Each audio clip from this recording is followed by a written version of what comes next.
Hello everyone, আমার নতুন একটি ব্লগে আপনাদের সকলকে স্বাগত জানাই। তো বিয়েবাড়ির মৌসুমে রাখিস তার বিবাহ অভিযানের নেক্সট পার্ট নিয়ে আপনাদের সামনে। আজ ছিল আশীর্বাদ পর্ব বা ভাত কাপড়ের পালা। তো সকালের দিকে সেসব রিচুয়াল সেরে দুপুরে সকলে মিলে একত্রিত হলাম লাঞ্চ করার উদ্দেশ্যে। সকালের দিকটা আমি ওই সময় থাকতে পারিনি, কারণ আমিও বাড়ির গৃহিণী, আমাকেও বাড়িতে কাজকর্ম করতে হয়। বিয়ে বাড়ি হোক যাই হোক, আমার কিন্তু ছুটি নেই, বিকজ আমি বাড়ির গৃহিণী। সকলে মিলে একটু ফটো ভিডিও করে নিলাম, আর আমি জাস্ট এই ওয়ান পিসটা পরে নিয়েছিলাম, ক্যাজুয়াল আউটফিট। লাঞ্চ করতে গেলে তার সাজের প্রয়োজন হয় না এই মেয়েগুলোর মতো।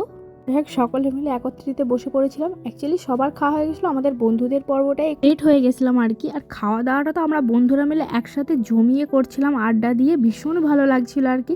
দিনগুলো ভীষণ মিস করছি অবশ্য। খাবারের মেনুর কথা কি বলবো, নতুন নতুন প্রতিদিন চমকদার আইটেম ছিল, ভীষণই ভালো লাগছিল। আজকে শেষ পাতে চাটনি আর পায়েস আর মিষ্টি দিয়ে শেষ করলাম। খাওয়া সেরে উঠে দেখি পাশের টেবিলে পুরো পাহাড় জমে গেছে। কে দেখি ওই পাহাড়টা জমিয়েছি আবার এমনি আর কতটা খেয়েছে জানি না, বাট পাহাড়টা যা জমিয়েছে, ভাগ্যিস আজকে রিসেপশন নয়, নাহলে যে কি হতো।